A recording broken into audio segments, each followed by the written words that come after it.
Olá, bom dia a todos e a todas. Para você que está acordando agora, esse é mais um diário da Covid-19, aqui por Fernando Alves. Hoje é o dia 17 de abril de 2020, uma sexta-feira. E o nosso objetivo aqui nesses vídeos é toda manhã de manhã cedo a gente poder fazer uma breve resenha dos acontecimentos do dia anterior relacionados aí com a política nacional e internacional referente à crise do coronavírus, que nos interessa bastante, uma vez que tanto eu quanto você estamos aqui torcendo, né, para quem acredita em Deus, orando, rezando para que essa pandemia passe logo. Bom, enquanto ela não passa, é importante a gente comentar aqui a recente e já anunciada demissão do ministro Luiz Henrique Mandetta. É impressionante como ainda tem gente que se espanta. Tem gente que ainda vai acordar hoje de manhã e vai ficar espantada, pensando assim, poxa, mas o Mandetta saiu? O Mandetta foi demitido? Pois é, Luiz Henrique Mandetta não é mais o ministro da Saúde do governo Bolsonaro. O ministro da Saúde agora é o oncologista Nelson Taik, ou Tais, já que a gente ainda vai se familiarizar com esse sobrenome. Pois bem, o senhor Nelson Taik está com a difícil tarefa, né, de administrar a crise do coronavírus aqui no Brasil, no momento em que todas as estimativas dizem que o número de contágios ainda não atingiu o seu grau máximo. Ou seja, ainda vem muita coisa por aí. Tudo indica que muita gente ainda vai para o hospital. E eu espero, meus amigos e minhas amigas, não ser uma delas. Pois bem, o senhor Nelson Taik já vem com a polêmica de adotar ou não uma postura subserviente ao presidente Bolsonaro, coisa que o Mandetta não teve. Muitos vão dizer aqui que talvez o Mandetta não tenha tido tato, não tenha tido jogo de cintura, ou simplesmente não teve sangue de barata para lidar com um presidente tão complicado e tão atrapalhado como o senhor Jair Messias Bolsonaro. Pois é, resta saber, minhas amigas e meus amigos, se o Dr. Taik vai se transformar num doutor Kevorkian ou num doutor Mengele. Para quem não sabe, vamos fazer aqui um pouco de enciclopédia, né?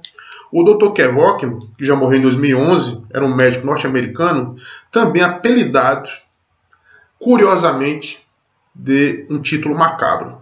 Era o chamado Doutor Morte. E por que Doutor Morte? O Dr. Kevorkian, ele simplesmente acompanhou o chamado suicídio assistido de pelo menos 120 pessoas na sua longa carreira na medicina. Isso já aposentado, né, quando ele defendeu a tese do suicídio assistido. Para melhor entendedor, eutanásia. Pois bem, a eutanásia é uma das grandes polêmicas da bioética, uma das grandes polêmicas do biodireito. E até hoje se discute, né, a nível do direito penal, até que ponto a eutanásia é tão simplesmente um suicídio assistido mesmo, como alguns defendem, ou seja, uma figura descriminalizada, ou se, na verdade, a eutanásia é propriamente um crime, um delito. Ou seja, no nosso Código Penal brasileiro, né, se prevê a eutanásia como uma espécie de homicídio privilegiado.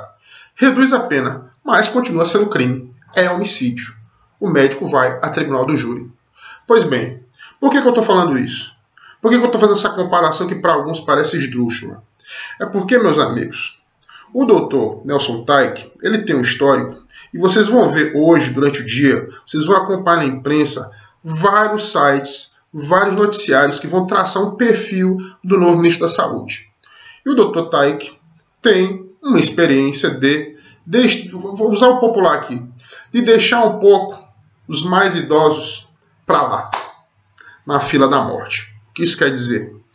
Em caso de UTIs, em caso aí de pacientes terminais, o Dr. Taik tem um histórico de preferir os mais jovens, preferir, né, salvaguardar ou ao menos mitigar a dor dos mais jovens, até porque, né, vem aquele velho provérbio, né, aquela velha lorota. Se tá velho, vai morrer mesmo, tal, para que se preocupar tanto, né? Pois é. É nessa pragmática, não é, da morte que a gente pensa um ministro da Saúde dentro de um contexto de uma pandemia, de um vírus que contamina no seu maior grupo de risco os mais idosos. Claro que a gente sabe hoje, né, estamos careca de saber disso, que o coronavírus não pega só gente idosa, mas sim, o coronavírus mata muita gente idosa, principalmente a partir ali dos seus 60, 70 anos. Até porque as defesas de uma pessoa idosa, né, elas são diferentes, né, os anticorpos que uma pessoa idosa produz são diferentes, né, dos anticorpos produzidos por uma pessoa mais jovem. Isso é uma questão óbvia, qualquer estudante de biologia sabe disso. Ou quem estudou biologia no colégio sabe disso. Porém, a gente pensa o seguinte, a nossa população está envelhecendo. A nossa população ela não morre mais entre 60 a 70 anos, como era há 20, 30 anos atrás, ou há 40 anos atrás. Nossa população envelheceu. Hoje é muito comum a gente encontrar, né, um parente nosso, um familiar, um tio, um avô, um pai, com mais de 80 anos. E a gente fica feliz com isso. A gente fica feliz que a gente consegue, né, ver os nossos velhinhos ainda caminhando, ver os nossos velhinhos ainda produzindo, ver os nossos velhinhos ainda vivendo. Pois é, mas numa pandemia de coronavírus, em que você está prestes a viver um apogeu, um pico da contaminação, você está prestes a viver uma superlotação hospitalar, UTI sem leito, fica muito difícil a gente pensar a situação dos mais idosos. O que vai acontecer com eles? Vai virar loteria? Ou seja, pela lógica do Dr. Taik e pela lógica do presidente, que ele agora é ministro, os mais velhos vão ser deixados para morrer? Porque no Equador está acontecendo isso. No Equador está acontecendo exatamente isso, meus amigos. Idosos estão morrendo dentro de casa, porque não há ambulância sequer para levá-los ao hospital. Porque não há espaço, não há leitos, não há mais lugar para essas pessoas serem tratadas. E só resta as pessoas morrer da pior forma possível. Morrer por falta de ar, morrerem sufocados, que é isso que acontece, né, com os casos mais graves da síndrome respiratória aguda do coronavírus.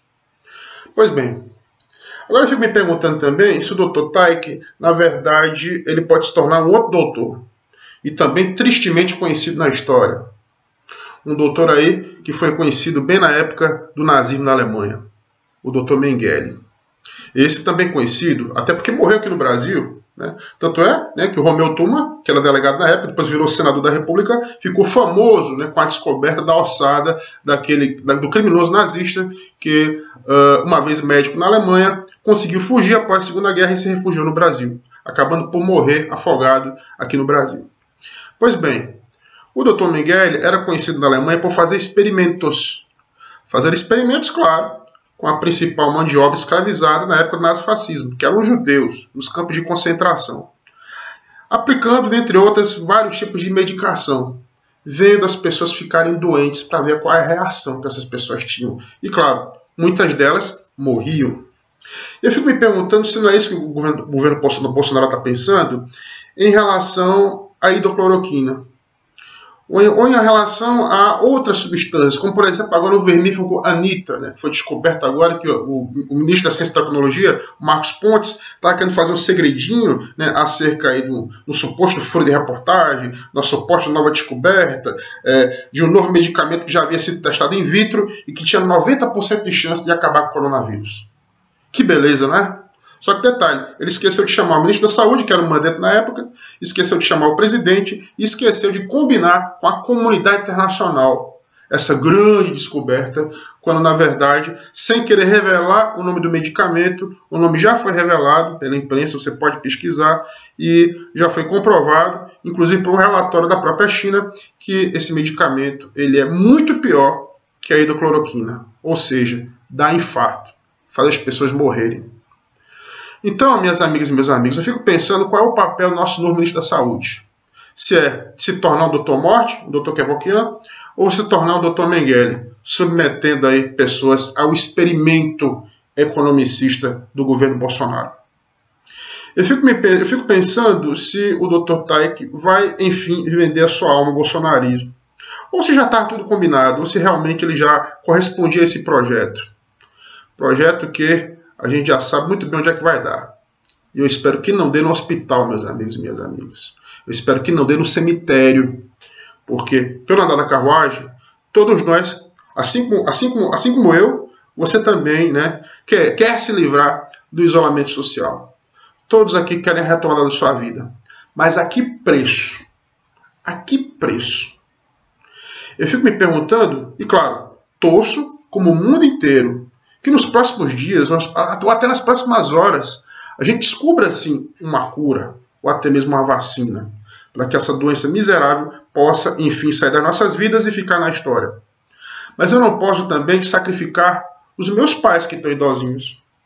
Pense aí no seu vovô, ou na sua titia, ou no seu pai ou na sua mãe já idoso. Pense nele adoentado. Pense nele exposto ao contágio. E pense que talvez você abrir agora todo o comércio e você suspender a quarentena de forma abrupta, como que é o presidente Bolsonaro, pode ser, na verdade, uma grande responsabilidade e pode sim levar os nossos velhinhos para o cemitério. Não é nem para o hospital, é para o cemitério. Vamos refletir sobre isso. E vamos continuar seguindo nos próximos capítulos dessa novela que a cada dia parece mais um conto de terror. E está cada vez mais tenebrosa. Quem se interessar e quem gostar do nosso papo, se inscreva no nosso canal e ajuda a divulgar. Nosso papel aqui é simplesmente informar e também contribuir com o debate. Tenham todos uma boa semana.